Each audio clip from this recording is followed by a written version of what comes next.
Hey guys, welcome back to Bizz HQ. I'm really sorry it's actually been a bit quiet on the whole vlog thing recently. As you well know, we've been out practicing in the 350Z at Teesside, but I've been getting a little bit too carried away with the drifting to kind of focus on actually getting loads of actual good content we could put into a vlog.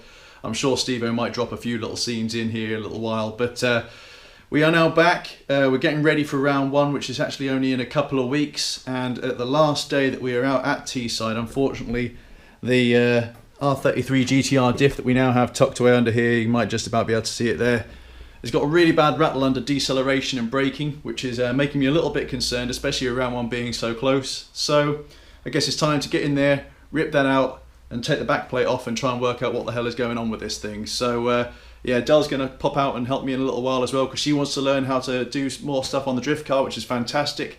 So yeah, we'll get stuck in. No. I mean, it don't do that. Let's get to work. Yeah, Riley, what do you think?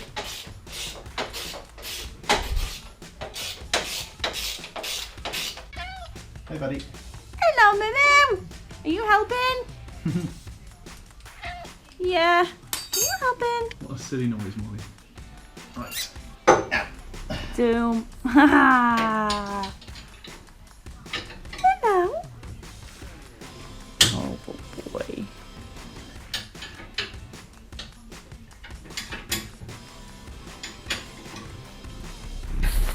Hey. Here we go. Who needs a gym?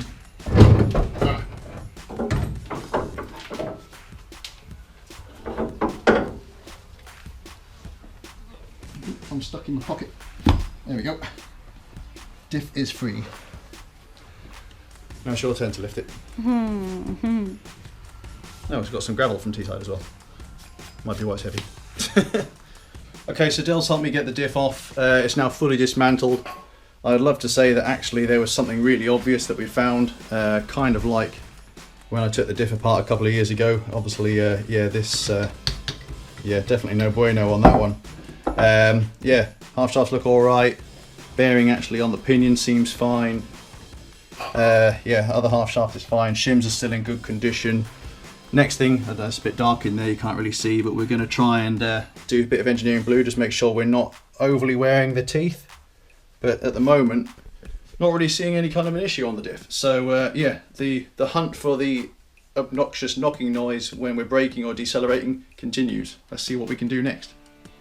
Okay, so following several different messages and stuff through Facebook asking what could possibly be wrong with the diff, everyone is saying backlash, so there isn't much time before round one, so I'll put everything back together as is for now. Obviously it could end up in catastrophe, but she's done well enough up until this point, so we'll keep going for the time being. Got my engineering blue out, so we'll get some of that on the crown wheel, front and back of the teeth to make sure that the pattern is correct, and then we'll actually have a go at using the DTI gauge to measure the backlash. So the engineering blue is probably telling us we've got a bit of a pinion height issue, because on the coast side you can see down there we're on the heel of the tooth, and then on the drive side we're a little bit on the toe. So that's something we need to look at. I think that the specification on the backlash itself is actually looking pretty tight as well, so I've got the DTI gauge fired up on there. Bit of a cheap one, but it's doing the job for the indication that we need. So yeah, I think I'll get this button back up again. It's not obviously what I want to do, but unfortunately it's what we're going to have to do to be ready for round one. And then, yeah, it's going to be a case of sending it off to someone like Garage D. Hopefully Julian has got space for us to actually get this one set up again properly. So, yeah, fingers crossed it holds together for round one. So that's the diff back on and in position. Obviously got the exhaust and stuff there to finish hanging and stuff like that, but obviously it gets in the way so you can't really see it very well. Full of fresh low Dexol oil from Morris Lubricants. But unfortunately still got a bit of that rumble if I spin the rear wheels, which is obviously, yeah, indicative of the pinion height issue that we're thinking of. So yeah, I'll have to hang together for another round yet, and yeah, then it'll be moving us on to doing the Wisefab tuning and stuff like that, getting that ready for the Driftland circuit. So yeah, I haven't done any specific tuning like that before for that circuit, so it's going to be a bit of sort of suck it and see, I guess. But yeah, we'll get the string alignment gear out now and have a play with that. Okay, so we've got all the kit fitted up, you can just about see it here. Homemade kit, but it seems to do the job alright. So yeah, marked up all the little points, held together with the axle stands, got my little book of all my settings and stuff there. little magnetic inclinometer we'll be using to make sure we're getting the camber settings correct. So yeah, now it's time to sort of wish that I had a ramp and start grovelling around underneath here so we can actually get the settings set up how we want them. So here we go. So welcome to the under the LSZ. Just been doing the camber on this one down here.